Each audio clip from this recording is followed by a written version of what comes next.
বিআই সাহেব, আপনার মেয়ে এত রূপবতী গুণবতী আগে তো বুঝতে পারি নাই, তাই দেখেই পছন্দ হয়ে গেছে। বিয়েটা সাইরে ফেলাই, অনুষ্ঠানটা নয় পরে করুম। আচ্ছা ঠিক আছে, আমি তো বুঝি নাই যে আপনারা মেয়ে দেখতে আইসেই বিয়ে পড়ায় ফেলাইছেন, তাই একটু সবকিছু এলোমেলো হয়ে গেছে। ফোন দিছি কাজী সাহেব, এখনই আয় পড়বো।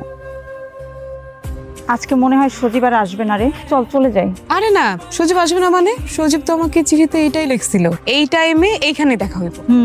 আমার মনে হয় কি জানিস, সজীব তোকে খুব একটা ভালোবাসে না, আর এখানে দেখা হবো তাহলে কই তো সজীব? নাহার, সজীব আমাকে ভালোবাসে না? হ্যাঁ, সজীব নিজে যদি এসে আমাকে বলে তাও তো আমি যে বিশ্বাস করবো না। এই যে দেখ হাজির। কি হয়েছে জানো, যে বাড়িতে টিউশনি করাই ওই বাড়িতে একটা দাওয়াত ছিল। তো দাওয়াত ছিল, আগে বললেই তো হতো। এই শোনো সজীব, তোমার সাথে সন্ধ্যা দেখা করে ঠিকই, কিন্তু সব প্রেশার নিতে হয় আমাকে। তুমি জানো সন্ধ্যার বাবা যদি কোনো মতে জানতে পারে তোমাদের দুজনের সম্পর্কের কথা, কি অবস্থাটাই না করবে। নাহার, তুই একটু ওদিকে যা, আমি একটু সজীবের সাথে কথা কই। ঠিক আছে, তোমরা দুজনে মিলে কথা বলো, আমি ওপাশে গিয়ে দাঁড়াই। আর হ্যাঁ সজীব সাহেব, চিঠি লিখলে না একটু বড় করে লিখবেন। আমার বান্ধবী আবার আপনার চিঠি পড়ে সারা রাত পার করে দেয়। আমি তো তোমারে কত বড় করে চিঠি দেই, তুমি এত ছোট করে চিঠি দাও কেন আমারে? কিপটা কোথাকার। আমি একটা চাকরির জন্য একটু লেখাপড়া করতেছি তো তাই। আমাকে প্রেমের প্রথম শর্তই কিন্তু চিঠি, এইখানে কোনো অজুহাত চলবো না। আচ্ছা ঠিক আছে, এই যে কান ধরে বললাম, এখন থেকে আর ছোট কোনো চিঠি লেখো না, 1 কিলোমিটার লম্বা তোমার একটা চিঠি লেখো। আমার যদি চাকরিটা হয়ে যায়, আমি একটা মোবাইল কিনুম আমার জন্য, আর একটা মোবাইল কিনুম তোমার জন্য। তখন আর এই চিঠি আদান প্রদান করতে হবে না, তখন মেসেজে কথা বল। কিন্তু আমার তো চিঠিই ভাল লাগে। আচ্ছা ঠিক আছে, যাও তাহলে মোবাইল কিনুম, আমরা বরং চিঠিতেই প্রেম করুম।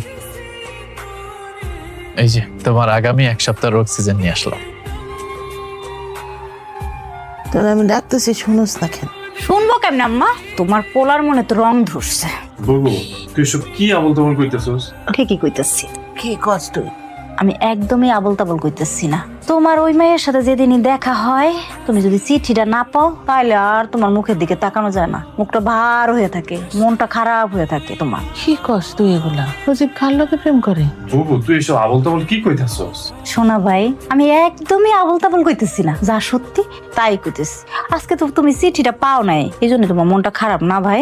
ওই রেশমা, সত্যি করে কও না, তুই জানোস ও কার লোকে প্রেম করতেছে? আম্মা তুমি একদম ববুর কথা বিশ্বাস করো না তো, ববু এমনিতেই বেশি কথা বলতেছে। ভালো হয়েছে, গরিবের পোলা গরিবের মাইয়ারে ভালোবাসছে। আমার কাছে তো আর বড় লোকের মাইয়া বিয়ে দিব না। হম, অনেক ভালো হইছে। আয়নাল চাচা গরিব হইতে পারে, কিন্তু মাইয়াটা সুন্দর মাগুত। আমার সজীবের যদি তাড়াতাড়ি বিয়ে হয়ে যায়, আমি তাহলে মরণের আগে বউটার চেহারাটা দেখে যেতে পারি। আমার অপারেশন না করলে তো আর আমি বাঁচব না রে মা। মা তুমি